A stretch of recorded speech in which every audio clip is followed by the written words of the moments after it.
जय श्री कृष्ण। कब, क्यों और कैसे डूबी द्वारिका नगरी? वसुदेव सुतं देव कंस चाणूरमर्दनं देवकी परमानंदं कृष्णं वंदे जगद्गुरुं। भगवान श्री कृष्ण की नगरी द्वारिका महाभारत युद्ध के 36 वर्ष पश्चात समुद्र में डूब जाती है। द्वारिका नगरी के समुद्र में डूबने से पूर्व श्री कृष्ण सहित सारे यदुवंशी भी मारे जाते हैं। समस्त यदुवंशियों के मारे जाने और द्वारिका के समुद्र में विलीन होने के पीछे मुख्य रूप से 2 घटनाएं जिम्मेदार हैं।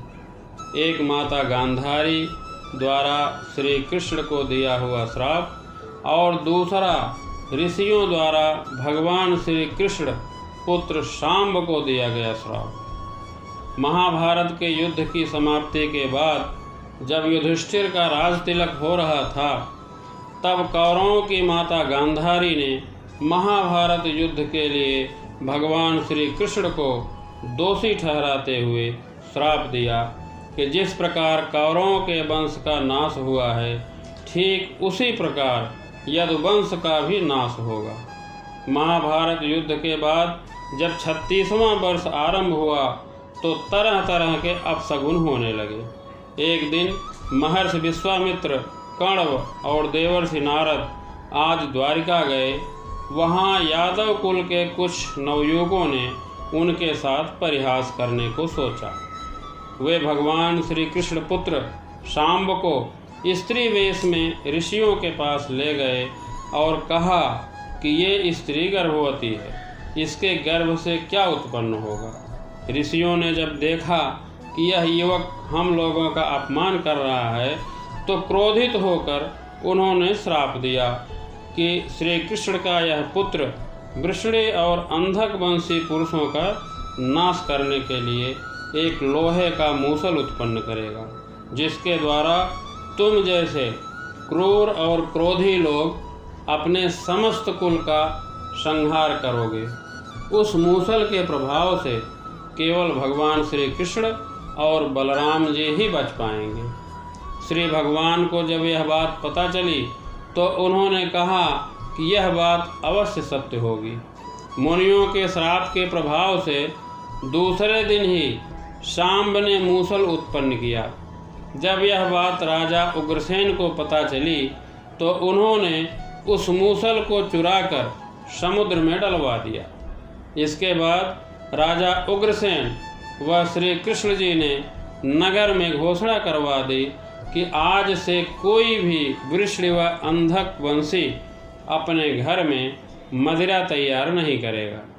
जो भी व्यक्ति छिपकर मदिरा तैयार करेगा उसे मृत्युदंड दिया जाएगा।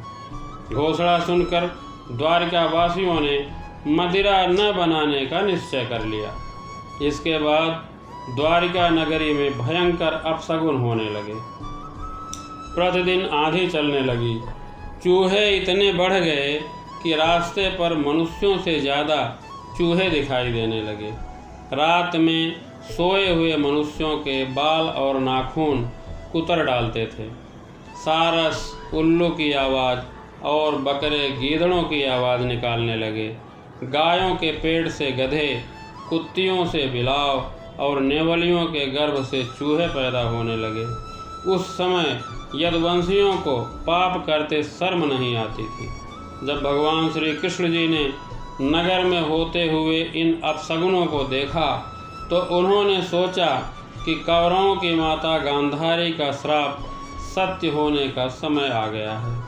इन अपशगुनों को देखकर तथा पक्ष के 13वें दिन अमावस्या का संयोग जानकर श्री कृष्ण काल की अवस्था पर विचार करने लगे। उन्होंने देखा कि इस समय ऐसा ही संयोग बन रहा है जैसे महाभारत के युद्ध के समय बना था।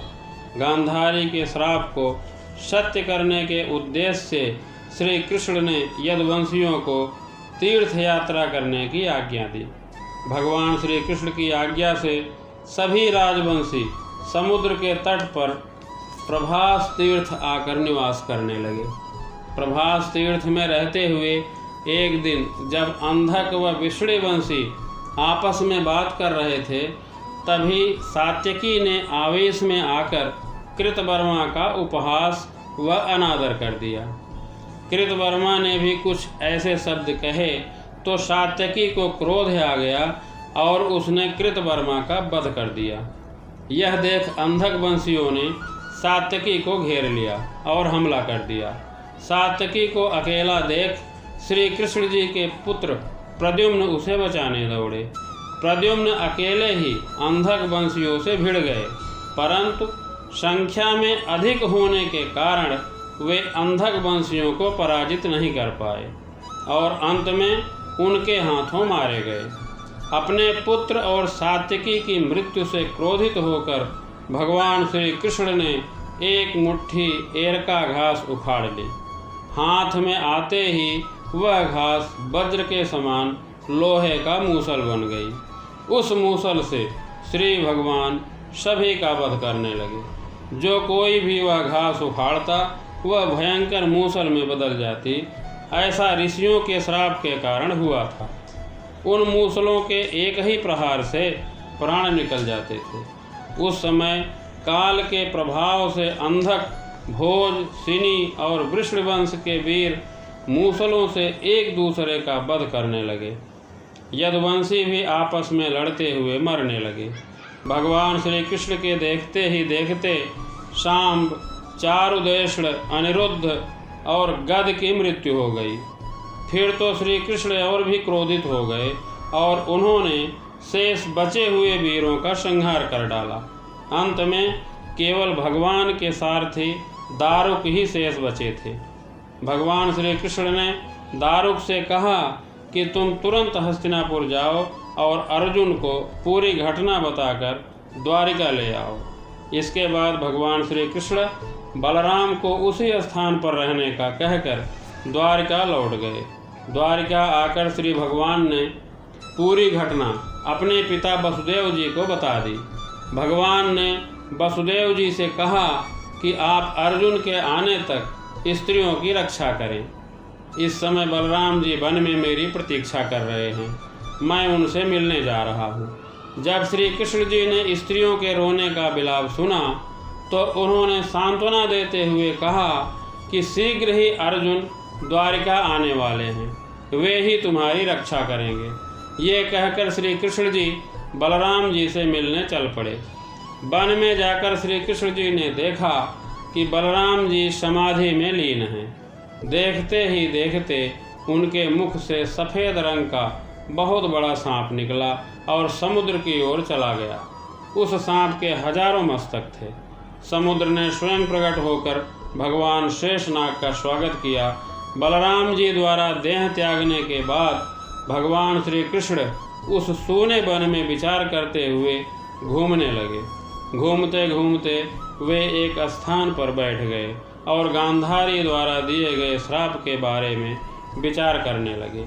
देह त्यागने की इच्छा से भगवान श्री कृष्ण अपनी इंद्रियों को संयमित किया और समाधि की अवस्था में पृथ्वी पर लेट गए। जिस समय भगवान श्री कृष्ण समाधि में लीन थे, उसी समय जरा नाम का एक शिकारी हिरणों का शिकार करने के उद्देश्य से वहां आ गया। उसने हिरण समझकर दूर से ही श्री कृष्ण जी पर बाण चला दिया। बाण चलाने के बाद जब वह अपना शिकार पकड़ने के लिए आगे बढ़ा तो ये योग में स्थित भगवान श्री कृष्ण को देखकर अपनी भूल पर पश्चाताप करने लगा।